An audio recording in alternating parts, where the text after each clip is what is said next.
Hello and welcome to Your New Jersey. I'm Lisa Marie Falbo. On today's show, we'll meet a Milford mother who brings awareness to organ donation through her Forget-Me-Not flower truck. We'll also meet a local makeup artist whose TikTok has a very important message for the beauty industry.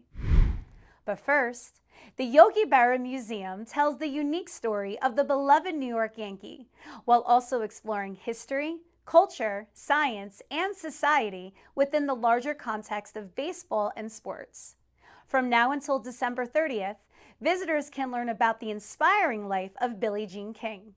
Joining us now is Museum Executive Director Eve Shanin. Eve, welcome to the show. Thank you for having me. Now, I don't like to play favorites, but the Yogi Berra Museum is my absolute favorite museum outside of Monument Park. And I'm so excited to learn what's happening at the museum because I haven't been since COVID. Oh my gosh, we have so much cooking all the time. And, we're especially excited because now, we can be fully open to the public again. And, as you can imagine, it's been a tricky couple of years, but, we're back with full steam. And, we always say there are a lot of New York Yankee fans, but really everybody loves Yogi. So even for those of members of your audience who might like the Mets, Yogi, of course, was also a Met at the end of his career. And really, we even have former Brooklyn Dodgers fans and dare I say, Red Sox fans come because they love Yogi so much. So, all things Yogi Berra, this is where you will find them. But it's also really a beautiful museum, as you know, not just about Yogi himself, but about the world that Yogi inhabited. He was such a great person. He lived such a full and rich life. And we touch on that whole life here in our museum, sort of all the aspects of, all of his greatness, not just as a ball player. And we love Montclair State University. I'm a proud graduate. And the museum is located right on its campus. And the town of Montclair was so special to Yogi and his family. Absolutely. I mean, Yogi raised his family in Montclair, and that's the reason many people say, well, why are you on the campus of Montclair State University? Well, this was his home. So he was a neighbor to all the folks in this community. He and his wife, Carmen, gave back to this community enormously, and we feel that love all the time here at the museum. And I should say, too, as part of the Montclair State University community, all of the educators that work here at the museum, we are a museum and learning center. They are Montclair State University students, and we're proud to sort of start them off in their education career here at our museum, and they go on to do wonderful things as well. But what's really cool is that the museum, I guess especially since Yogi sadly passed, you are expanding the universe outside of Yogi and outside of even baseball. And why we're here today is to talk about your newest exhibition dedicated to tennis great Billie Jean King. Yes. Tell us about it. Sure. One of the things we talk about in terms of sustaining Yogi's legacy is really leaning into those values that he stood for, because the more people that come through this museum, they talk about just what a Hall of Fame person he was. So, we're talking about things like teamwork and determination and respect for others and a willingness to fight for what you believe in. That's who Yogi Berra was. And so one of the things we try to do in this museum is celebrate other sports individuals who sort of, sustain and promote those same set of values. Naturally, Billie Jean King, well, she is an icon as well, a legend in her own way. She really was sort of the guiding force behind the professionalization of women's sports, founder of the Women's Sports Foundation. In addition, she's been, of course, a huge advocate and proponent for LGBTQ plus rights. She just felt like the kind of person we should also be talking about here in this museum when we talk about those values that Yogi stood for. I should add that Yogi and Billie Jean knew one another. At the very end of Yogi's life, something many people don't know, he chose himself to be an ambassador for an organization called Athlete Ally. Athlete Ally is a wonderful partner organization for our museum. They do a lot to advocate for the rights of LGBTQ plus athletes, and Yogi chose to be one of their ambassadors. Billie Jean King is also one of them. So they work together directly around promoting respect in the field of athletics. So the Billie Jean King show, well, we're ecstatic to have that here in the house. And we will have it, as you mentioned, through the end of December. It was organized by the New York Historical Society together with Billie Jean King, the first ever exhibit that she worked on herself. And it's just a tremendous collection that tell the story of her just remarkable and ongoing life. What unique items are part of the exhibition? It's a photo collage that tells the story of her life. So it's a series of photos that have never been collected in this way. She comments on all of them. There's a great deal of text, her quotations talking about these various moments in her life, what they meant to her. Just you can imagine there's such an array of other people who appear in these photos, whether it's Elton John, who wrote his famous Philadelphia Freedom song for Billie Jean, Muhammad Ali, Howard Cosell, the famous Battle of the Sexes match that was, such a turning point for the women's movement in 1973. Her playing against Bobby Riggs and beating him on the tennis court in front of millions and millions of viewers. There's so many moments in the history of women's sports and sort of the fight for equity around issues of gender that Billie Jean King has been the center of. And so telling her story is really telling a much larger story. And that's what we're always looking to do here at the Yogi Berra Museum, to take an individual and create a larger picture and put it in context of our society and our culture today. What has the feedback been? It's been just tremendous. It's actually shocking to me. And we always feel almost like we have to, add an asterisk explaining why we would have a tennis player in a baseball museum. But in fact, everybody understands it once you say it's Billie Jean King, because she, like Yogi, is such an icon and has meant so much to so many people. The feedback has been really wonderful. And we look forward to quite a bit of programming in the fall. I should add that a great part of our work here is education work. We host regularly every day of the week school classes, middle and high school classes from around the country virtually, and around Essex County and Passaic County and New York, the tri-state area, locally in person. And we will be using this Billie Jean King exhibit to talk about issues about gender equity and Billie Jean King's life. Finally, Eve, what do you think Yogi would say about the museum, this Billie Jean King exhibition? The Berra family have been enormously supportive in the work that we do here. And all I can say is that, consistently, Yogi's 3 sons, his extended family, his eldest granddaughter, Lindsay, is on the board of our museum, but all of his grandchildren, even his great-grandchildren, are involved in what we're doing here. And what I do hear from them is, grandma and grandpa would be so proud of this. Mom and dad would love this. And by that, they're of course referring to Yogi and Carmen Berra. And, that's what it's all about. The family knows best, and they're the ones that are saying, keep at it. What you're doing is the right thing. And we believe that, Yogi would really love this. He would be so proud. So that keeps us coming. I always say I got the greatest job there is, every single day. And it's a real honor and a privilege to sustain this legacy. Yeah, I had the honor and the privilege of meeting Yogi multiple times, and he was just adorable. That's the word I would use to describe him. Everybody loves Yogi, so all we do here is full of love and passion.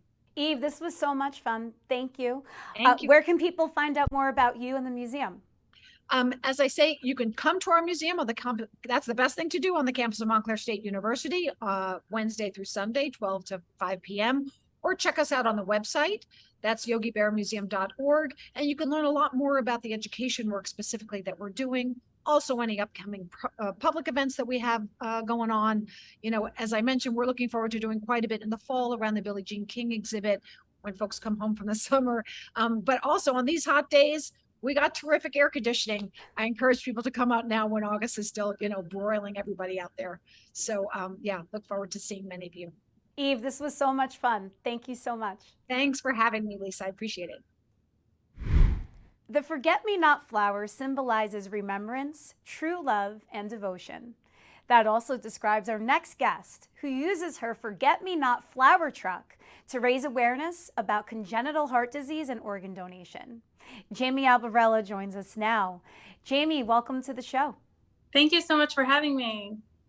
Well, we came together about a couple months ago at the American Heart Association breakfast, and I heard your inspiring story. As a mother, I had goosebumps. Share with us your story and your daughter. I had my firstborn child with my husband a couple years ago, and we were super excited to expand our family. So we got pregnant again. So while I was pregnant with my second child at 20 weeks, I went to my anatomy scan and I found out, unfortunately, that she had CHD. And then the next 20 weeks of pregnancy were super, super, super scary.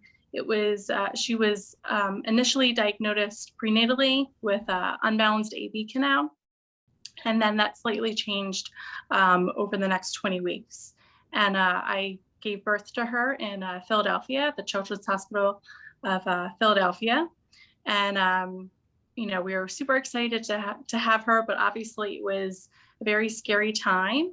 And she was going to have surgery within her first couple days of life. And then things took a turn for the worse. And at just a couple days old, we found out that she was going to be listed for a heart transplant. So there we waited at Children's Hospital of Philadelphia for 5 months until the perfect heart came along. And then she got her perfect heart. However, as we always say in Tenley fashion, my daughter, name is Tenley, she really struggled, and she had to be placed on life support, on ECMO. However, she pulled through, and at 6 months old, we were home for the very first time. How is Tenley doing today? We just 2 weeks ago celebrated her 3-year heart transplant anniversary. Ironically, in a weird way, she had her heart cath that day as well. So we happened to be in Philadelphia at CHOP on that very day of her 3-year anniversary, just as a annual procedure that she gets that's routine. And it went very well. She's rejection free. Her heart looks great. And she's actually going to be starting preschool in a couple weeks. So we're super excited for her to go to school. She's very excited. It's just a miracle all around, obviously, just the gift of life. But then, for her to do something just so normal, like be able to go to preschool, is just such a gift. What are the next steps for Tenley? Is it just yearly checkups, or will she need another transplant eventually?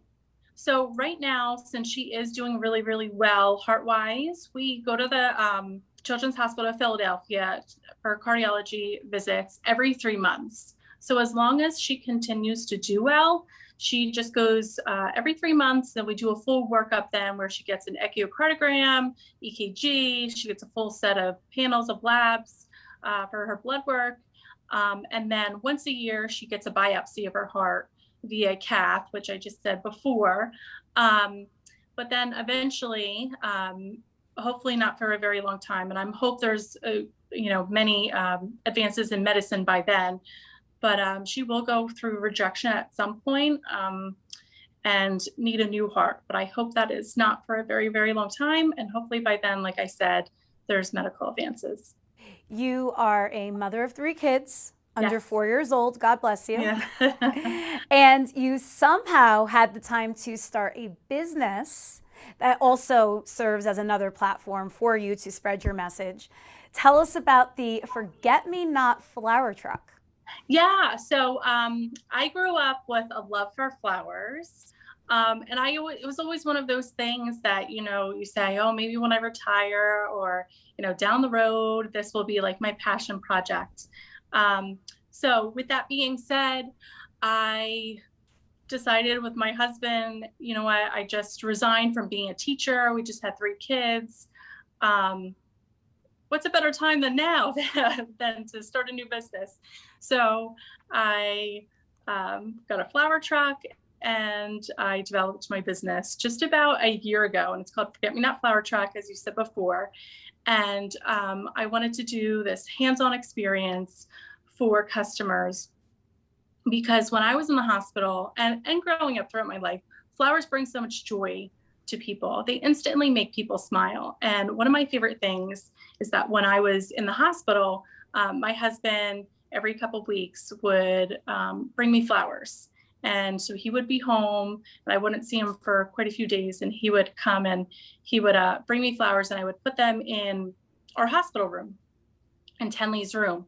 And every single person that walked in that her room lit up and said, "Oh, those are beautiful flowers." And it was just so great to see how flowers can bring joy and just, make people smile. So when I was developing my business and kind of, thinking about what I exactly wanted to do, I knew flowers were going to be part of it. And then when it came time to planning and picking my business name, of course, Forget Me Not had to be it, because Forget Me Not, as you said, symbolizes remembrance. And I would, I like to always give remembrance to my daughter's donor, and also just share my daughter's story. So while I get to um, give, flowers to people and, see the joy on their faces, I also get to tell them about my daughter and her story and her donor. So tell me about your business. How does it work? Yes, a great question. So I have a 1961 F100, which is a very old pickup truck, and I redid the back of it. So it's a mobile flower bar. So it's set up with various types of flowers, and I do something a little bit different each week. But sometimes I go to farmers markets, and people are able to design and build their own bouquet. So they have that hands-on experience, and they get to pick and choose which flowers they would like. But I also have some prearranged bouquets or arrangements for them. But I also do a lot of events. So lots of baby showers and bridal showers, and I'll bring the truck to the event. And then as the party favor, people get to make their bouquets, and their guest gets to bring flowers home with them. Well, where can people find out more about you, the truck, and to follow Tenley's journey? Yeah. So regarding my business, Forget Me Not Flower Truck, I have a website, which is just that, www.forgetmenotflowertruck.com. And then my Instagram and Facebook is Forget Me Not Flower Truck. So I usually always put updates of where I'll be on my social media. And then my daughter, Tenley Gray, I have social media for her as well. So many people are always asking about her. And I, like to continue to share her journey. Jamie, thank you for taking the time. I know your time is very limited. So thank you for coming on here and sharing your story. I'm very happy that the American Heart Association brought us together, and all the love and prayers to you, Tenley, and your family. Oh, thank you so much. And thank you for having me. It was a pleasure. Lyndhurst resident Johnny Ross has collected more than 1 million followers on TikTok by taking a unique and humorous approach towards the beauty industry. Johnny joins us now. Over 1 million followers on TikTok. Congratulations. Thank you so much. Well, I can't wait to learn how you did all of that. Yeah. But in reading your story, I love a good pandemic pivot plotline, right? And I know that you did a major pivot. Tell us how COVID got you on this path. Yeah, so I went back to college when I was 26, and I graduated December of 2019. So 2 months before the pandemic, I applied for jobs like crazy. I got about 2 interviews out of all those applications. And then around March 9th of 2020, I got a phone call from my hair and makeup boss that all our weddings were canceled for 8 months. And then I got an email a half hour later that the one job interview I had, that they were going on a hiring freeze. So that was fun. And then it really was just a year of like figuring out what I was going to do. And then when I tried to get back on the horse after a year, figuring out where I was going to go, what I was going to do, I really started to realize that, a social media following, especially in beauty, had a little more currency than even a degree at this point. And I gave myself a month in 2021 of February. And I said to my fiance, like, listen, I'm going to take the whole month, try to make something happen. And I kind of got the idea throughout the month to do the comedy videos, because it's a Trojan horse for a guy, because it's hard to get featured in makeup as a guy and get reposted and kind of get the same just exposure. And it was a Trojan horse in half the comedy video, I'm wearing makeup, and I knew it would had a little more potential to go viral. And the first one did.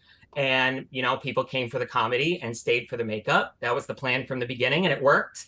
And I would not have done this if it wasn't for the pandemic. Now, there's a lot of comedy, there's a lot of glamour, but there's also a lesson in Mhm. everything that you do and with your characters. Tell us about that. Yeah, so I just try after a while in the very beginning, it was just I was figuring it out. So it was more just funny, very beauty humor of like, oh, the client doesn't know what they want.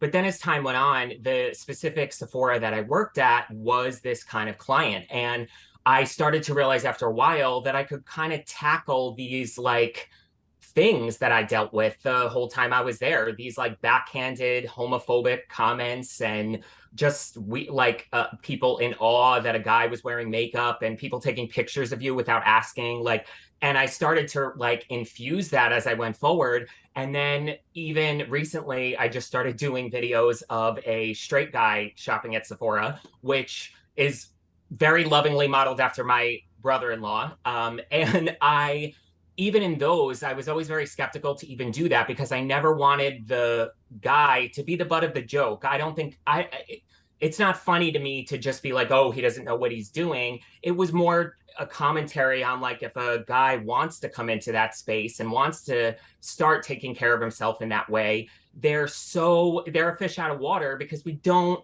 like make men feel like they can do that. So the joke was that he's not the butt of the joke. It was just tackling these issues like homophobia or guys being comfortable to wear moisturizer. Everybody has skin. It's not that big a deal. Like, and it was fun after a while to start developing and learning how to like say something in the comedy videos. So let's start from the beginning before COVID. You mentioned Sephora, right? Yeah. So set the table.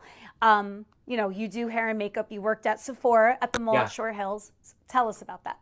Yeah, so I graduated cosmetology school in 2012 and I was going to go for hair. And I'm somebody that I always like to go into something like feeling as confident as I can. And with hair, I love styling, but the coloring never really clicked. And I got hired at a salon in Morristown and I could tell it really wasn't for me. And I always loved makeup. And I was like, you know what, let me do it. So I applied to every MAC and Sephora in New Jersey and I ended up getting hired at Sephora. And I just like loved it there. I learned so much from the other artists that were there. And I was there for about a year. And then I decided I was going to go back to school for marketing. And it was just easier at that point if I left because they weren't really going to work with my school schedule. And I was there for a little over a year and then I left and started freelancing as a makeup artist for Burberry Beauty and Laura Mercier. And I love that too because it was a very different just aesthetic of makeup at the time. And but I learned so much from Sephora and the other artists there. I think I give that time in my life a lot of credit for the artistry I learned.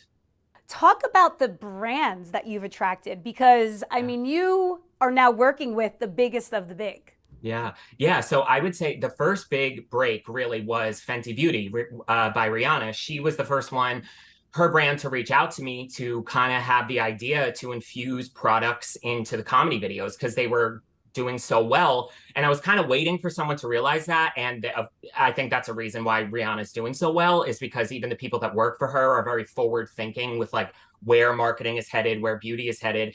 And they were my first big one. I've worked with them for months now. And ever since I've worked with Beauty Blender and Elemis and other big makeup brands that I think I always try to, even aside from the comedy videos, I always try to push my experience as a professional makeup artist first, because I think a lot of people are not tired of it, but they're wary of the people that are just good at putting on makeup and say like, oh, I love this, but they've never done makeup on somebody else. They don't know how to do a bunch of different people. And I always try to let people know that I've done thousands of faces and that kind of education first value, I think, is what attracts people and then ultimately attracts the brands because I just love to teach.